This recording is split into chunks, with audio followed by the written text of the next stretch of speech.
ऐसी वीडियो रोज देखने के लिए आप मेरे वीडियो को लाइक करें, इस पे कमेंट करें और अपने दोस्तों के साथ शेयर करें। और हाँ, अगर आप इस चैनल पे नए हैं तो इसे सब्सक्राइब करना ना भूलें। इसकी और राजवीर बातें कर रहे थे। इसकी राजवीर के कंधे पर सिर रखकर बैठी थी कि तभी उसे कुछ याद आया और उसने कहा, राजवीर एक प्रॉब्लम हो गई है। इसकी अचानक परेशान हो गई थी और उसने राजवीर के कंधे से अपना सर हटा लिया। वो राजवीर के सामने सैड एक्सप्रेशन वाला फेस बनाकर बैठी थी। वो जानती थी कि राजवीर उसे ऐसे नहीं देख पाएगा। राजवीर ने इसकी से पूछा, क्या प्रॉब्लम हो गई इसकी? मत पूछो राजवीर, मैं ऐसा कैसे कर सकती हूँ? इसकी कुछ बता नहीं रही थी बल्कि बातों को गोल गोल घुमा रही थी। वहीं राजवीर इसकी को यूं परेशान नहीं देख सकता था। राजवीर ने इसकी का हाथ अपने हाथों में लेते हुए कहा, मुझे बताओ ना इसकी, मैं सॉल्व कर दूंगा तुम्हारी प्रॉब्लम। इसकी ने कहा, ये आपसे सॉल्व होने वाली प्रॉब्लम है ही नहीं राजवीर। इसकी ये बोलकर बाहर बालकनी में चली गई थी। राजवीर भी उसके पीछे पीछे गया और उसने इसकी को अपने सामने बिठाया और बहुत प्यार से कहा, बताओ ना इसकी, क्या बात है? अचानक तुम्हें क्या हो गया? मैं हूं ना, मैं हेल्प करूंगा तुम्हारी। अच्छा ठीक है, अब आप इतना पूछ रहे हो तो बता ही देती हूँ, लेकिन ये टॉप सीक्रेट है, आप किसी को और मत बताना। इसकी ने धीमी आवाज में कहा था। उसने धीरे से राजवीर के कान में कहा, वो एक्चुअली ना मैं, मतलब मैं ना। इसके साफ कुछ कह नहीं रही थी बल्कि यूं ही बातें बना रही थी। इसके बोलो ना, क्या हुआ, घबरा क्यों रही हो? राजवीर ने प्यार से पूछा। उसे भी जानना था कि आखिर ऐसी क्या बात हो गई थी जिसकी वजह से इसकी इतनी परेशान थी। इसकी ने बड़ी आंखें करके धीरे से कहा, वो ना राजवीर, बात कुछ ऐसी है कि मैं तो आपका गिफ्ट लेकर ही नहीं आई हूँ। ये कहते ही इसकी ने राजवीर का एक्सप्रेशन देखा और फिर खुद जोर जोर से हंसने लगी थी। राजवीर ने एक्सपेक्ट नहीं किया था कि इसकी उसे ये बात कहेगी भी। उसने कहा, ये तो बहुत बड़ी सीरियस प्रॉब्लम थी ना इसकी, ये तुम ही कर सकती हो। आए बड़े, आप क्या समझते हो, एक्टिंग सिर्फ आप ही कर सकते हो। इसकी के लेवल की एक्टिंग कोई भी नहीं कर सकता है। मैंने जरा से हाथ क्या टच कर दिया था, आपने तो मुझे डरा ही दिया था। इसकी ने राजवीर से कहा। कुछ देर पहले जब इसकी ने गलती से राजवीर के चोट पर हाथ रख दिया था तब राजवीर ने ऐसे ही एक्टिंग की थी जैसे इसकी ने उसके चोट को दुखा दिया था और राजवीर उस पर हंसा भी था। इसके के मन में उस टाइम ये प्लानिंग चल रही थी, उसे भी राजवीर के साथ कुछ ऐसा ही करना था जैसा राजवीर ने उसके साथ किया था। मान गए इसकी तुम्हारी प्लान को? इतनी देर से दिमाग में यही प्लान किया होगा ना? राजवीर ने इसकी के आगे हाथ जोड़ते हुए कहा। उसने हंसते हुए कहा, हाँ वो क्या है ना, मैं किसी का उधार नहीं रखती। ये कहते हुए इसके अंदर आ गई थी। अच्छा ऐसी बात है तो, राजवीर ने कहा और वो भी अंदर चला गया। इसके बेड पर बैठी और उसने अपना मोबाइल जैसे ही निकाला तो राजवीर ने पीछे से उसे इतनी गुदगुदी की कि इसकी की सांसें फूल गई थी। इसकी का हंस हंस कर पेट दर्द होने लग गया था। वो क्या है ना, राजवीर सिंघानिया भी किसी का उधार नहीं रखता है। राजवीर ने हंसते हुए कहा। इसकी को जैसे ही थोड़ी सांस आई तो उसने राजवीर से कहा, राजवीर मैं आपको गुदगुदी के लिए इसलिए मना कर रही थी क्योंकि आपके हाथ पर चोट लगी है। राजवीर ने कहा, इसकी जब तुम मुस्कुराती हो ना तो मैं सारा दर्द भूल जाता हूँ। आज कितने दिनों के बाद मैंने तुम्हें इतना हंसते हुए देखा है। राजवीर की आंखों में इसके के लिए बहुत प्यार था। इसके फिर से राजवीर के गोद में आकर बैठ गई थी। इसकी ने राजवीर की आंखों में देखते हुए कहा, सॉरी राजवीर, मैं आपके लिए सच में गिफ्ट नहीं लाई। तुम हो ना मेरा सबसे अनमोल गिफ्ट। इसकी जब तुम मेरे साथ हो तो मुझे और क्या चाहिए। वैसे भी आज मेरे इसकी ने मुझे बहुत सारी बातें बताई है जिससे मुझे लाइफ को देखने का एक नया पर्सपेक्टिव मिला है। राजवीर ने इसकी को देखकर कहा था। इसकी की वजह से ही राजवीर आज अपने ऑफिस में वोमेन एम्प्लॉय के लिए कुछ कर पाया था, इसलिए वो इस बात का पूरा क्रेडिट इसकी को ही दे रहा था। इसकी ने कहा, राजवीर मुझे ना आज ये फास्ट करके बहुत अच्छा लगा। अब तो मैंने आपको अगले 7 जन्मों के लिए बुक कर लिया है। राजवीर ने इसके का सिर सहलाते हुए कहा, मैंने भी इसकी। तभी राजवीर ने इसके की मेहंदी को देखकर कहा, इसकी तुम्हारी मेहंदी बहुत सुंदर लग रही है। इसकी ने कहा, आपको पता है राजवीर, ऑफिस में मुझे सब कह रहे थे कि मेरा होने वाला हस्बैंड मुझे बहुत प्यार करेगा। ऑफिस में किसी को नहीं पता था कि इसकी ऑलरेडी मैरिज थी। राजवीर ने इसकी से पूछा, अच्छा उन्हें कैसे पता? कि मैं तुम्हें प्यार करता हूँ। वो जिसकी मेहंदी डार्क रचती है ना, उसका पति उसे बहुत प्यार करता है। राजवीर ने इसकी से कहा, अच्छा मतलब एक और एडेड प्रेशर है पतियों पर। प्रेशर कैसा राजवीर, मैं समझी नहीं। इसकी ने राजवीर से पूछा। उसे क्लियरली समझ नहीं आ रहा था कि राजवीर उसे क्या कह रहा था। मान लो कभी तुम्हारी मेहंदी कभी रची नहीं किसी भी रीजन से, तो तुम तो मेरे प्यार पर डाउट करने लगोगी ना। बिल्कुल करूंगी राजवीर। मेहंदी की darkness is equally proportional to husband का प्यार। अब से मुझे जब भी डाउट होगा तो मैं मेहंदी लगाकर चेक कर लूंगी। इसकी की बातें सुनकर राजवीर को बहुत हंसी आ रही थी। आप इतना क्यों हंस रहे हो? मैं बहुत सीरियस बात कर रही हूँ, राजवीर ने कहा। सॉरी। उसने अपने मुंह पर उंगली रख ली और इसकी के सामने चुपचाप बैठ गया था। कुछ देर तक दोनों एक दूसरे को देखते रहे और फिर एक साथ हंसने लगे। इसकी ने राजवीर से कहा, मैंने तो मेहंदी में आपका भी नाम लिखवाया है। राजवीर ने इसकी से पूछा, इसकी तुमने नाम कैसे लिखवाया? ऑफिस में अभी ये किसी को भी बताना नहीं है, तुम जानती हो ना ये सब, फिर भी तुमने नाम लिखवा लिया। इसकी ने कहा, अरे बाबा एक बार देखो तो मैंने कहाँ लिखा है और कैसे लिखा है। राजवीर ने इसकी के दोनों हाथों को अपने हाथ में लिया और उसकी मेहंदी में अपना नाम ढूंढने लगा। काफी देर देखने के बाद राजवीर को अपना नाम कहीं नहीं दिखा। उसने कहा, मुझे नहीं दिख रहा है इसकी, ये देखो यहाँ है। इसकी ने राजवीर को एक डिजाइन दिखाई जिसमें उसने छोटा सा राजवीर लिखा था। वो इतनी बारीकी से लिखा हुआ था कि पता ही नहीं लगे। राजवीर ने इसकी की हथेलियों पर किस कर दिया था। मैंने आपका नाम खुद लिखा है राजवीर, किसी से लिखवाया नहीं है। आपकी इसके बहुत समझदार है इन मामलों में। राजवीर ने इसके की आंखों में देखते हुए कहा, मेरी इसकी जैसा तो कोई हो ही नहीं सकता है। आई लव यू राजवीर, इसकी ने राजवीर से कहा। राजवीर ने इसकी को गले लगा लिया और कहा, आई लव यू मोर इसकी। इसकी और राजवीर यूं ही एक दूसरे से बातें करते करते सो गए थे। अगले सुबह धीरज प्रताप के घर पर नूरी जल्दी रेडी हो रही थी क्योंकि उसे बुटीक जाना था। जब से साहिल ने उसके लिए बुटीक ओपन किया था तब से नूरी के अंदर अलग ही खुशी थी। आज तक तो उसने ये सब सपने में ही सोचा था कि कभी वो खुद कुछ करेगी, लेकिन अब वो अपने सपनों की उड़ान भरने के लिए तैयार थी। साहिल भी ऑफिस के लिए रेडी हो रहा था। उसने देखा कि नूरी के चेहरे पर आज मुस्कुराहट थी। नूरी को खुश देखकर साहिल को भी बहुत अच्छा लग रहा था। साहिल नूरी के पास जाकर खड़ा हुआ और उसने मिरर में देखते हुए कहा, तुम खुश रहती हो तो और अच्छी लगती हो नूरी। नूरी अपनी तारीफ सुनकर शर्मा गई थी। साहिल ने कहा, तुम आराम से रेडी हो जाओ, फिर साथ में ब्रेकफास्ट करते हैं। नूरी ने सिर हिलाकर हाँ का इशारा कर दिया था। नूरी, मेरी वो फाइल कहाँ है जो मैंने कल दी थी रखने के लिए? नूरी ने साहिल को एक फाइल लाकर दे दी। साहिल ने कहा, थैंक यू, वैसे इस बार मैंने कवर वाटरप्रूफ लिया है। साहिल ने नूरी से हंसते हुए कहा। ये सुनकर नूरी को भी हंसी आ गई थी क्योंकि उसने पिछली बार साहिल के एक बहुत इम्पोर्टेंट फाइल पर पानी गिरा दिया था और साहिल को फिर से सब कुछ करना पड़ा था। साहिल और नूरी की बॉन्डिंग धीरे धीरे बन रही थी। दोनों अब एक दूसरे के साथ थोड़े कंफर्टेबल फील कर रहे थे। नूरी, आज तुम्हें वापस खुद आना पड़ेगा क्योंकि मेरी एक बहुत इम्पोर्टेंट मीटिंग है।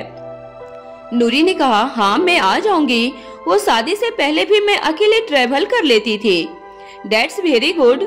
और दोनों रेडी हुए और नीचे चले गए। सेजल प्रताप ब्रेकफास्ट कर रही थी, लेकिन जैसे ही उसने नूरी को देखा तो वहाँ से उठकर अपने रूम की तरफ चली गई। नूरी को बहुत बुरा फील हुआ कि उसकी वजह से साहिल की मॉम ब्रेकफास्ट नहीं कर पाई थी। नूरी ने साहिल से कहा, मुझसे गलती हो गई, मुझे इस टाइम यहाँ नहीं आना चाहिए था। वो वहाँ से उठकर जाने लगी तो साहिल ने नूरी का हाथ पकड़ लिया और उसे अपने पास बिठा लिया। साहिल ने कहा, ये घर सबका है नूरी, तुम कहीं नहीं जाओगी, यहीं बैठो और ब्रेकफास्ट करो। दोनों ने डाइनिंग टेबल पर साथ में ब्रेकफास्ट किया। सेजल प्रताप ने जैसे ही देखा तो उसने मन ही मन कहा, अब मैं बताती हूँ कि सेजल प्रताप चीज क्या है, बड़ी महारानी बनकर जा रही है। इसको तो मैं सीधा करके छोड़ूंगी। मेरे बेटे को मुट्ठी में करके बैठी है। आज तक ऐसा नहीं हुआ कि मैं उठकर जाऊं और वो मेरे पीछे ना आए। सेजल प्रताप अंदर से जल रही थी। उसे बर्दाश्त ही नहीं हो रहा था कि साहिल ने उसकी जगह नूरी का साथ दिया है। सेजल ने अपने मोबाइल निकाला और एक कॉल किया। वहीं साहिल नूरी को कुछ कह ही रहा था कि तभी सेजल प्रताप के रूम से चिल्लाने की आवाज आई। सेजल अपने रूम के फर्श पर गिरी पड़ी थी और जोर से चिल्लाने लगी, हाय मेरी कमर, अब क्या होगा, मेरी तो कमर टूट गई है।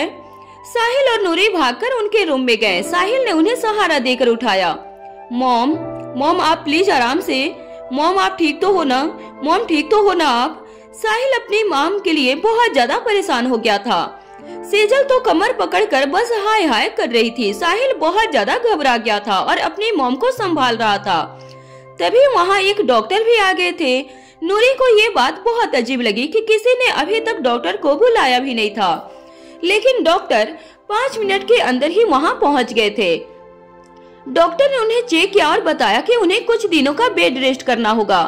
सेजल प्रताप ने डॉक्टर से कहा, अब मुझे कौन देखेगा? सभी ऑफिस जाते हैं, मैं तो बिस्तर में पड़ गई। डॉक्टर ने फिर से कहा, आपको अब बेड रेस्ट ही करना पड़ेगा, हम ध्यान रखेंगे डॉक्टर। साहिल ने कहा। फिर साहिल जैसे ही डॉक्टर को छोड़ने के लिए बाहर गया तो सेजल प्रताप अचानक उठकर खड़ी हो गई। ये देखकर नूरी हैरान रह गई थी, क्योंकि अभी कुछ देर पहले तो वो दर्द से कराह रही थी और अब यूं अचानक खड़ी कैसे हो गई थी। नूरी को लगा कि उन्हें कुछ चाहिए था, इसलिए वो खड़ी हुई थी। उसने कहा, आप प्लीज रेस्ट करो, मैं आपकी मदद करती हूँ। नूरी जैसे ही सेजल के पास गई तो सेजल ऐसे चिल्लाने लगी जैसे नूरी उसे धक्का दे रही थी। अरे माफ कर दे, अरे कोई बचाओ मुझे। सेजल जोर जोर से चिल्लाने लगी थी। साहिल भागकर अंदर आया। उसने कहा, क्या हुआ मॉम? क्या हुआ नूरी? सेजल ने रोते हुए कहा, क्या हुआ? मेरे तो भाग ही फूट गए हैं। साहिल ने अपने मॉम को चुप करवाया और कहा, मॉम आप रोना बंद करो और मुझे बताओ हुआ क्या है? बस कुछ नहीं बेटा, मुझे तो यूं किसी हॉस्पिटल में एडमिट करवा दे, नहीं तो ये मेरी कमर तोड़कर ही रख देगी। सेजल ने नूरी की तरफ इशारा करते हुए कहा। नूरी को तो कुछ समझ नहीं आ रहा था कि अचानक उन्हें हो क्या गया है और वो झूठ क्यों बोल रही है। साहिल ने पूछा, मॉम साफ से बताओ बात क्या है? साहिल, ये मुझे जबरदस्ती खड़े होने के लिए कह रही है, बोल रही है कि मुझे बुटीक जाना है। वो तो ये शंभू आ गया तो मैं बच गई। सेजल ने रोने की एक्टिंग करते हुए कहा था। शंभू उसका सर्वेंट था और वो वहीं खड़ा था। साहिल को विश्वास था कि नूरी ऐसा कुछ तो नहीं कर सकती थी, लेकिन सेजल प्रताप ने कहा, तुझे मेरी बात पर विश्वास नहीं हो रहा है तो शंभू से पूछ ले। बोल शंभू, तू बिल्कुल डर मत। तूने देखा ना कि इसने मुझे गिराने की कोशिश की। शंभू को न चाहते हुए भी हाँ कहना पड़ा, क्योंकि वो जानता था कि अगर वो सेजल प्रताप के खिलाफ गया तो उसे नौकरी से निकाल दिया जाएगा। सेजल प्रताप से घर में सब उससे बहुत डरते थे और उसके खिलाफ जाने की कोई सोच भी नहीं सकता था। वहीं नूरी का मुंह रोने जैसा हो गया था, क्योंकि वो इस साजिश का शिकार हो गई थी। वो इतनी घबरा गई थी कि आगे कुछ कह नहीं पाई और वहाँ से अपने रूम में चली गई। साहिल को कुछ समझ नहीं आ रहा था कि कौन सच कह रहा था और कौन झूठ कह रहा था। साहिल बहुत देर अपनी मॉम के साथ रहा। सेजल ने साहिल से कहा, बेटा आज तो तेरी इम्पोर्टेंट मीटिंग है ना, तो ऑफिस चला जा, शंभू और बाकी सर्वेंट मेरा ध्यान रख लेंगे। साहिल ने कहा, नहीं मॉम, मैं हूँ ना आपके पास। बेटा मैं नहीं चाहती कि तू अपनी इतनी इम्पोर्टेंट मीटिंग मिस करे। मैं ठीक हूँ और अब मैं सो जाऊंगी, तू जल्दी से जाकर आ जा। साहिल अपनी मॉम की बात मान ली और फिर वो ऑफिस के लिए चला गया था। उसके जाते ही सेजल ने कहा, इसे कहते हैं एक तीर से दो निशाने। अपने बेटे को भी पा लिया और इस लड़की को उसकी नजरों में भी गिरा दिया। तभी धीरज प्रताप अंदर आए और वो फिर से एक्टिंग मोड में आ गई थी। वहीं दूसरी तरफ शाम का टाइम था। मीसा को रेहान से मिले हुए बहुत दिन हो गए थे। मीसा ने रेहान को कॉल किया। रेहान स्टूडियो में था, इसलिए उसका फोन उठा नहीं पाया। कुछ देर के बाद रेहान ने कॉल किया। उसने कहा, सॉरी मीसा, मैं स्टूडियो में था इसलिए फोन पिक नहीं कर पाया। ठीक है रेहान, मीसा ने बेमन होकर कहा था। लगता है मेरी मीसू मुझसे नाराज हो गई है। रेहान ने बहुत प्यार से कहा। उसे मीसा की आवाज से समझ आ जाता था कि वो नाराज थी। मीसा ने कहा, हाँ हूँ। तब तो मुझे भी मनाना पड़ेगा ना। मैं अभी 100 उठक बैठक लगा लेता हूँ, फिर तो माफ कर दोगी ना।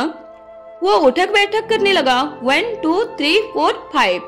मीसा का गुस्सा कुछ ही देर में फूर हो गया था और वो हंसने लगी थी। रेहान को जैसे ही उसकी हंसी की आवाज आई तो उसने तुरंत रुक कर कहा, हंसी तो फंसी, अब तो माफ कर दो। कर दिया माफ रेहान। नहीं ऐसे नहीं, अब तो मिलकर ही माफ करना होगा। मैं तुम्हें पिक करने आ रहा हूँ, जल्दी से रेडी हो जाओ, हम दोनों डिनर पर चलते हैं। मीसा ने एक्साइटेड से कहा, वाह, और फिर रेडी होने के लिए चली गई थी। आज कई दिनों के बाद वो रेहान के साथ बाहर जाने वाली थी। उसने जल्दी से मेकअप किया और रेड कलर की प्रीति सी ड्रेस पहनी। कुछ देर के बाद रेहान का फोन आया और वो नीचे गई। रेहान ने जैसे ही मीसा को देखा तो वो देखता ही रह गया था। उसने मीसा को देखकर कहा, लुकिंग गॉर्जियस मीसा। उसने मीसा को हग किया और उसके लिए कार का डोर ओपन किया। मीसा ने रेहान से कहा, तुम भी ठीक ही लग रहे हो। इस बात पर उन दोनों को हंसी आ गई थी और फिर वो दोनों डिनर के लिए चले गए। वहीं दूसरी तरफ सिंघानिया मेंशन में इसकी डिनर करके अपने रूम में आ गई थी। आज रीवा बहुत ज्यादा थक गई थी, इसलिए वो काफी जल्दी सो भी गई। इसकी को न जाने क्यों अजीब सी घबराहट हो रही थी और उसे बार बार मिस राचेल की याद आ रही थी। तभी राजवीर रूम में आया और उसने इसकी से कहा, इसकी मुझे तुम्हें कुछ बताना है। इसकी ने सिर हिलाया। राजवीर ने इसकी को अपने सामने बिठाया और कहा, इसकी मिस राचेल इज नो मोर। इसकी ये बात सुनते ही सुन रह गई थी। राजवीर को लगा था कि इसकी बहुत रोएगी, लेकिन इसकी बिल्कुल चुप हो गई थी। उसने राजवीर को कोई रिएक्शन नहीं दिया था। राजवीर इससे और ज्यादा घबरा गया था क्योंकि इसकी छोटी छोटी बात पर अपनी फीलिंग को एक्सप्रेस करती थी, लेकिन आज वो बिल्कुल चुप हो गई थी। ऐसा लग रहा था जैसे इसकी ये बात पहले से ही जान चुकी थी।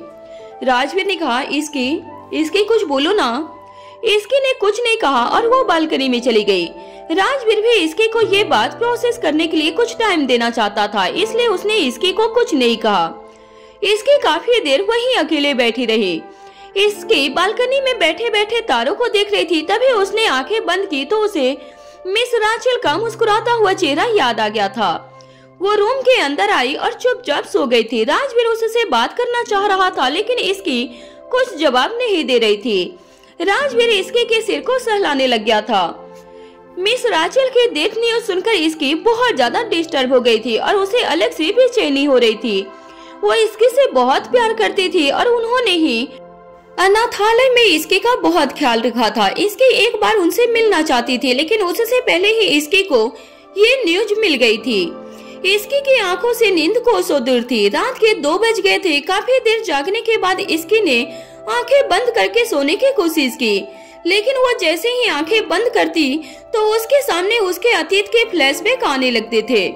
इससे इसके को बहुत घबराहट होने लगती थी। वो उठी और सीधा वॉशरूम में जाकर शावर के नीचे खड़ी हो गई। शावर लेने के बाद उसे कुछ बेटर फील हुआ। उसने कपबोर्ड से अपना स्कूल बैग निकाला। इसकी इस बैग को बहुत कम खोलती थी क्योंकि इसमें इसकी की जिंदगी के वो दिन कैद थे जिसमें उसे बहुत सी मुश्किलों का सामना करना पड़ा था। उसने वो बैग अपने हाथ में लिया और फिर स्टडी रूम में चली गई थी। इसकी ने बैग को सोफे पर रखा और खुद नीचे बैठ गई। उसने अपने बैग से एक डायरी निकाली। उस डायरी में से एक फोटो निकाली। इसकी ने जैसे ही उस फोटो को देखा तो उसकी आंखों से आंसू बहने लगे। इसकी ने उस फोटो को अपने गले से लगा लिया। इसकी के अंदर का दर्द इस तरह बाहर निकला कि वो फूट फूट कर रोने लगी थी। इसकी अगर इस दुनिया में सिंघानिया फैमिली के अलावा किसी को अपना मानती थी तो वो थी मिस राचेल। कुछ ही दिन पहले जब इसकी ने उनसे बात की थी तो इसकी ने वादा किया था कि वो जल्द उनसे मिलने आएंगी। किसी अपने को खोने का एहसास इसकी को आज हुआ था और वो इस दर्द को बर्दाश्त नहीं कर पा रही थी। कुछ देर के बाद जब उसका दिल थोड़ा हल्का हुआ तो उसने फोटो को देखते हुए कहा, आप हमेशा मेरे दिल में रहोगे मिस। इसकी ने उस फोटो को चूम लिया था। इसकी ने कहा, मैं कैसे भूल सकती हूँ आपका सपोर्ट मिस। आपने हर कदम पर मेरा साथ दिया था। मैं आपको कभी नहीं भूल सकती हूँ। इसकी काफी देर वहीं बैठी रही। मिस राचेल के साथ बिताया हर एक लम्हा उसे याद आ रहा था। उसके लिए अभी भी इस बात का यकीन करना मुश्किल था कि वो अब इस दुनिया में नहीं थी। इसकी का बचपन आम बच्चों जैसा नहीं बीता था। उसने अपनी लाइफ में सब कुछ धीरे धीरे सीखा था। दुनिया के थप्पड़ ने उसे बहुत ज्यादा स्ट्रॉन्ग बना दिया था। Flashback start. इसकी को याद आ रहा था कि जब वो 2nd क्लास में थी तब उसे सबके सामने एक पोएम सुनानी थी। इसकी जैसे ही स्टेज पे गई तो वो वहाँ जाकर बिल्कुल ब्लैंक हो गई थी। सभी बच्चे इसकी पर हंस रहे थे और इसकी स्टेज पर रोने लगी थी। तभी सामने से एक बहुत ही प्यारी सी टीचर आई। उन्होंने इसकी के कान में कहा, रोगी तो ये सब और रुलाएंगे। छोटी सी इसकी ने इस बात को जैसे ही सुना तो उसे इसका मतलब तो समझ नहीं आया था, लेकिन वो रोते रोते चुप हो गई थी। मिस राचेल ने उसका हाथ थामा और फिर इसकी ने अपनी पोएम सुनानी शुरू कर दी थी। इसकी को ऐसा लग रहा था जैसे उसके अंदर हिम्मत आ गई थी। जैसे ही इसकी की पोएम खत्म हुई तो सभी बच्चे जो कुछ देर पहले उसे चिढ़ा रहे थे या उस पर हंस रहे थे, वो अब उसके लिए तालियां बजा रहे थे। ये थी इसकी और मिस रेचल की पहली मुलाकात। उस दिन के बाद मिस रेचल ने इसकी का हाथ कभी नहीं छोड़ा था। इसकी ने अपने आंसू पोंछे और फिर उनकी फोटो को देखकर स्माइल की। फिर उसने अपने बैग से डायरी निकाली। ये डायरी उसे मिस रेचल ने ही दी थी। इसकी ने इस डायरी को बहुत ही सुंदर तरीके से सजाया था। वो जब भी बहुत ज्यादा परेशान होती थी तो इस डायरी को पढ़ लेती थी और फिर खुद वो मोटिवेट करती थी। उसने जैसे ही उस डायरी को खोला तो उसमें लिखा था बकेट लिस्ट। इसकी ने खुद के लिए एक बकेट लिस्ट बनाई थी। इसकी को ये बकेट लिस्ट देखकर अचानक मिस रेचल की बहुत याद आई और वो हमेशा समझती थी कि जब तक सपने देखोगे नहीं तब तक पूरे कैसे करोगे। इसकी ने खुद से कहा, मैं आपकी और मेरी हर एक विश पूरी करूंगी मिस। तभी स्टडी रूम का दरवाजा खुला और राजवीर अंदर आ गया था। दरवाजे की आवाज सुनकर इसकी ने जल्दी से अपनी डायरी बंद करके वापस अपने बैग में रख दिया। राजवीर इसकी के पास आया और उसके करीब बैठकर बोला, तुम यहाँ क्या कर रही हो? इतनी रात हो रही है। राजवीर ने इतना कहा ही था कि तभी उसकी नजर इसकी के गीले बालों पर गई। ये देखकर राजवीर समझ गया था कि इसकी ने अभी शावर लिया था। राजवीर हल्के से इसकी पर गुस्सा करते हुए बोला, इसकी गीले बालों में बैठी क्यों हो और अभी शावर लेने की क्या जरूरत थी? राजवीर के सवाल का इसकी ने कोई जवाब नहीं दिया था। उसने चुपचाप उसके कंधे पर अपना सर रखा। इसकी के मन में इस समय क्या चल रहा था, इस बात को राजवीर समझ सकता था। अपने किसी करीबी को खोने का एहसास क्या होता है, ये राजवीर समझ सकता था। लेकिन इन सब में राजवीर नहीं चाहता था कि इसकी अपनी तबीयत खराब कर ले। राजवीर के कंधे पर सर रखकर इसकी को बहुत अच्छा लग रहा था और उसने अपनी आंखें बंद कर ली थी। दोनों कुछ देर तक खामोश रहे। तभी उस खामोशी को तोड़ते हुए राजवीर ने कहा, तुम अभी क्या देख रही हो? ये तो तुम्हारा स्कूल बैग है ना, जिससे आज तक तुम्हें मुझे भी नहीं देखने दिया। राजवीर की बात सुन इसकी ने अपनी आंखें खोली और अपने स्कूल बैग की तरफ देखा। उसके बाद इसकी ने राजवीर की तरफ देखा और बोली, ये बस मेरी कुछ यादें हैं जो मैं आपको समय आने पर बता दूंगी। इसकी की बात सुनकर राजवीर ने आगे कोई सवाल नहीं किया। वो जानता था कि इसकी उसे खुद ही सारी बात बता देगी जब इसकी बताना चाहेगी। राजवीर कुछ देर वैसे ही इसकी के साथ बैठा रहा। फिर उसने आगे कहा, अच्छा रात काफी हो गई है, अब सोना चाहिए। अब तो सुबह होने वाली है। राजवीर की बात सुनकर इसकी बोली। इसकी के बात पर राजवीर बोला, हाँ लेकिन अभी थोड़ी देर सो सकती हो तुम। राजवीर ने इतना कहा और इसकी को अपनी गोद में उठाकर रूम में लेकर गया। राजवीर ने इसकी को बेड पर लिटा दिया और सोने के लिए कहा, लेकिन आज नींद जैसे इसकी की आंखों से कोसों दूर थी। इसकी को नींद नहीं आ रही थी। राजवीर ने प्यार से इसकी के सर को सहलाया और कहा, सो जाओ इसकी, जो होना होता है वो होकर ही रहता है। राजवीर की बात पर इसकी ने एक गहरी सांस ली और कुछ कहा नहीं। राजवीर इसकी के सर को सहला रहा था जिससे इसके आराम से कुछ देर ही सही लेकिन सो तो सके।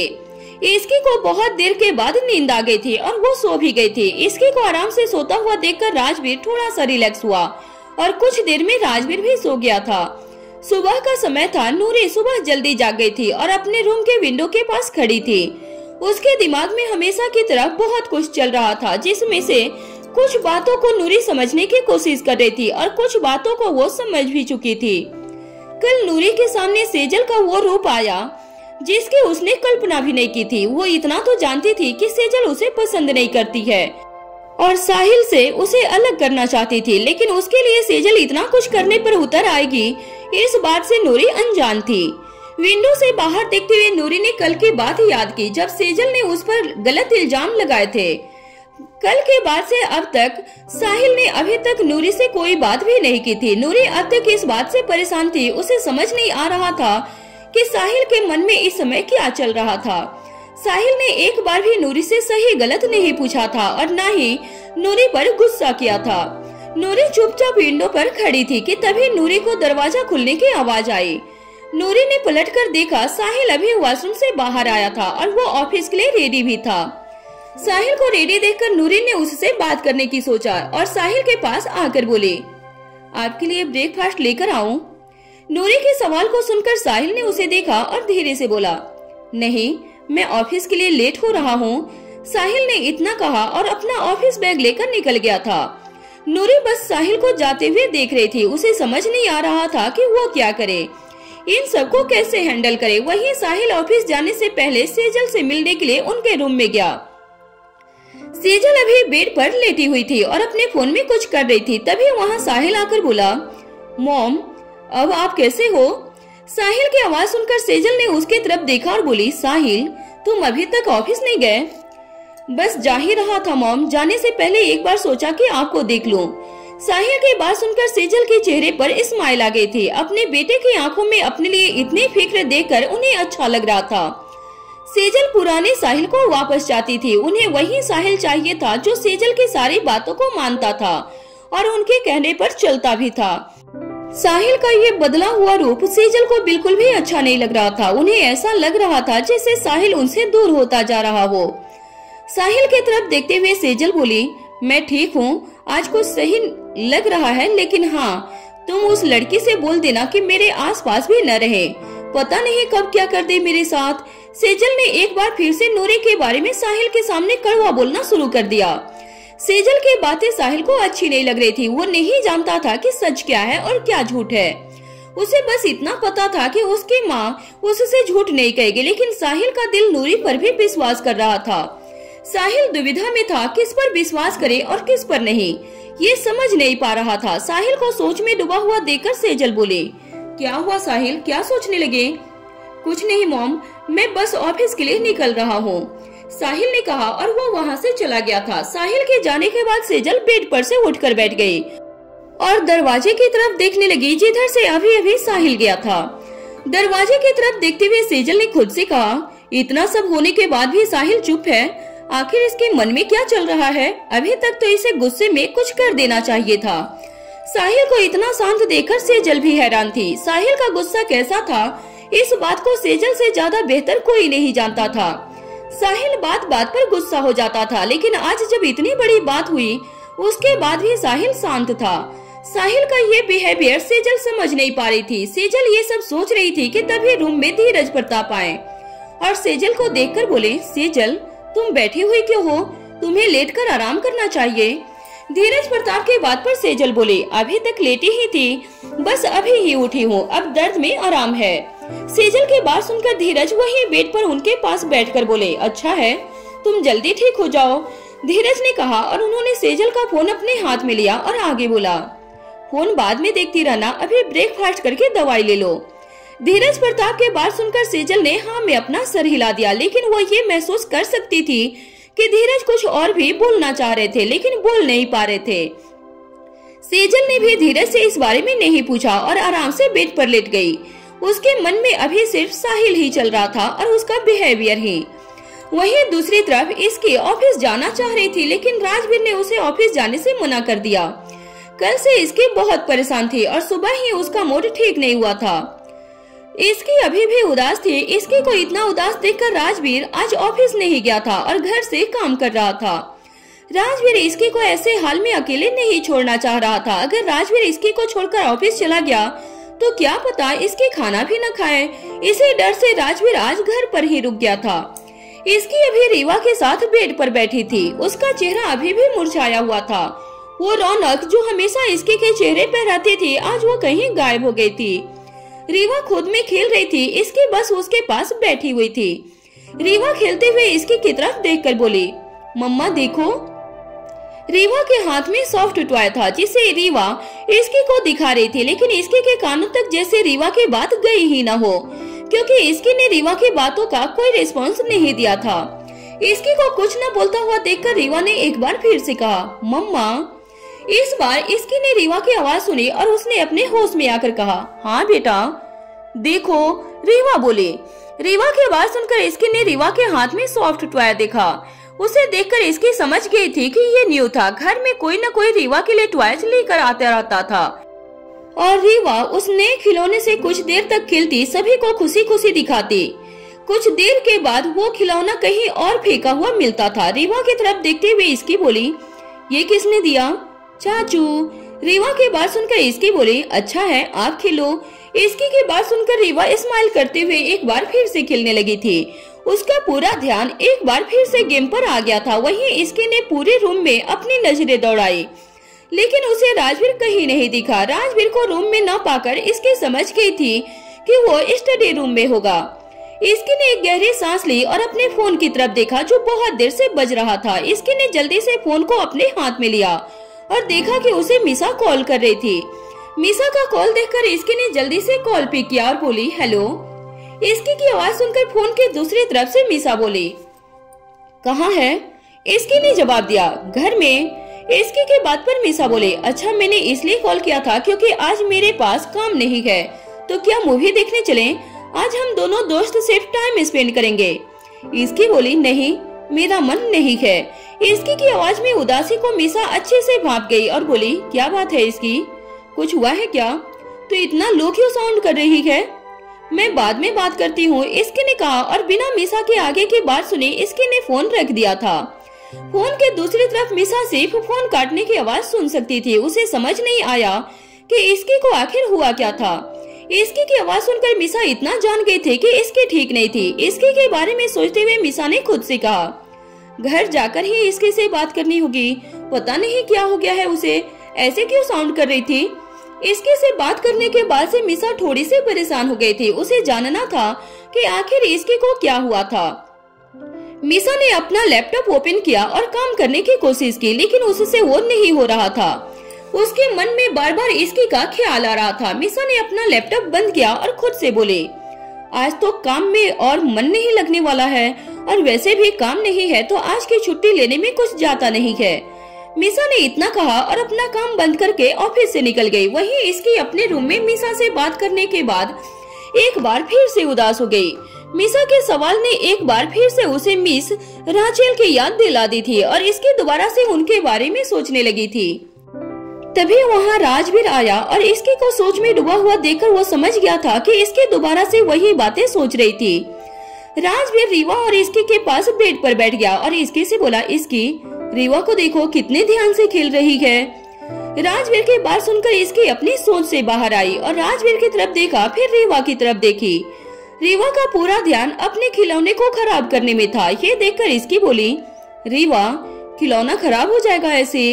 इसकी की बात सुनकर रीवा ने उसकी तरफ देखा और फिर राजवीर की तरफ देखा। हमेशा की तरह रीवा का मन उस टॉयज से भी उब गया था और रीवा ने उस टॉयज को नीचे फेंक दिया। ये देख इसकी बोली हो गया, अब ये खिलौना भी रूम में किसी कोने में पड़ा रहेगा। तो क्या हो गया, कुछ देर ही सही इसकी वजह से रीवा खुश तो हुई, उसके साथ खेला, यही काफी है। राजवीर ने रीवा की तरफ देखते हुए कहा। रीवा की वजह से कुछ देर के लिए ही सही, लेकिन राजवीर ने इसकी का ध्यान मिस राचेल पर से हटा दिया था। वो जानता था कि इसकी को नॉर्मल होने में अभी समय लगेगा, लेकिन राजवीर से इसकी को उस हाल में देखा नहीं जा रहा था। इसकी जब रूम में रहती थी तब वो चुप नहीं रहती थी। हर पल वो राजवीर के पास आकर कुछ बोलती, जिद करती, लड़ती या प्यार भरी बातें करती, लेकिन चुप वो बहुत कम ही होती थी। आज इसकी की मौजूदगी में भी उस रूम में खामोशी छाई हुई थी। इसकी चुपचाप राजवीर और रीवा को देख रही थी कि तभी उसका फोन बजा। इसकी ने देखा कि उसे दोबारा से मिसा कॉल कर रही थी। मिसा का कॉल देखकर इसकी ने उसे पिक किया और बोली मिसा मैंने कहा ना कि मेरा घूमने का मन नहीं है।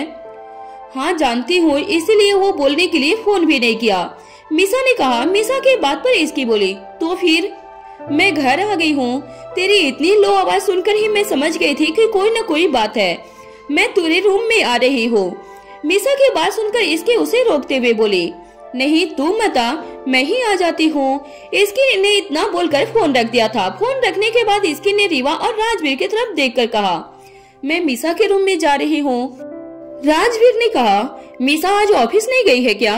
गई थी, लेकिन काम कम था तो वो वापस आ गई। इसकी ने राजवीर के सवाल पर कहा। इसके के बात सुनकर राजवीर ने आगे कुछ नहीं कहा और इसके को जाने दिया। इसकी मिसा के साथ रहेगी और उससे बातें शेयर करेगी, तब शायद उसके मन की बातें बाहर आ जाएं, जो अभी तक राजवीर के सामने भी नहीं आई थी। राजवीर भी कहीं न कहीं ये बात जान रहा था, इसलिए उसने इसकी को रोका भी नहीं। इसकी अपने रूम से निकलकर सीधा मिसा के रूम में चली गई। मिसा अभी ऑफिस से आई ही थी और अपने बेड पर बैठकर इसकी का वेट कर रही थी। इसकी जैसे ही रूम में आई, मिसा अपनी जगह से खड़ी हुई और इसकी के पास जाकर बोली अब बता क्या हुआ, तू सैड क्यों लग रही है? मिसा की बात सुनकर इसकी ने उसे मिस राचेल के बारे में बताया। इसकी के बात सुनकर मिसा हैरान रह गई और बोली, क्या? ये तो बहुत बुरा हुआ यार। हाँ, मैंने सोचा था कि मैं उनसे मिलने जाऊंगी, लेकिन अब कैसे? इसकी ने दुखी आवाज में कहा। अब जाकर मिसा को समझ में आया कि इसकी इतनी दुखी क्यों लग रही थी और उसकी आवाज इतनी लो क्यों थी। मिसा अच्छे से जानती थी कि मिस राचेल इसके के लिए कितनी इम्पोर्टेंट थी। मिसा ने इसकी को बेड पर बैठने के लिए कहा और फिर बोली, इसकी जो हुआ सो हुआ, उसे रोक नहीं सकते थे, लेकिन तुम कब तक ऐसे दुखी रहोगी? मैं जानती हूँ जो हो गया उसे बदल नहीं सकते हैं, लेकिन वो मेरे दिल के बहुत करीब थी और हमेशा रहेंगी। मैं क्या करूँ? बार बार पुरानी बातें आंखों के सामने आ रही है, जिस वजह से मेरा मन कहीं नहीं लग रहा है। जिस इंसान को इतने करीब से देखा, उसने बहुत कुछ सीखा, उसके बारे में ऐसे अचानक से पता चला कि वो अब नहीं रही। ये बात इतनी आसानी से कैसे एक्सेप्ट हो सकती है? इसकी ने मिसा की तरफ देखते हुए कहा और फिर रोने लग गई थी। कुछ देर की चुप्पी के बाद इसकी आगे बोली, एक वही थी जिन्होंने मेरा इतना साथ दिया था और मैं एक आखिरी बार उनसे मिल भी नहीं पाई। इसकी की बात पे मिसा ने कहा, तुझे पता कहाँ था कि ये सब हो जाएगा? और जिंदगी में ये होता ही है, हर कोई अपनों को एक न एक दिन खोता है, लेकिन फिर उन्हें सब भूलकर आगे बढ़ना ही होता है। जिंदगी यही तो है। मिसा की बात पर इसकी ने कोई जवाब नहीं दिया। वो खामोश सी बस बैठी हुई थी। उसे पता था मिसा जो बोल रही थी वो सही था। हर इंसान अपनों को खोता है और जिंदगी यही है।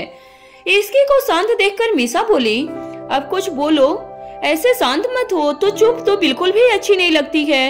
मिसा की बात पर इसके उसे देखकर बोली, सोच रही हूँ कि तू इतनी समझदारी वाली बातें कैसे करने लगी है। सीरियसली, तुझे मेरी पूरी बात में सिर्फ ये दिखा? मेरी बात समझ आई भी तुझे? मिसा के सवाल को सुनकर इसकी ने एक गहरी सांस ली और बोली, हाँ समझ गई, लेकिन किसी की यादों में से निकलने में थोड़ा समय तो लगेगा ना।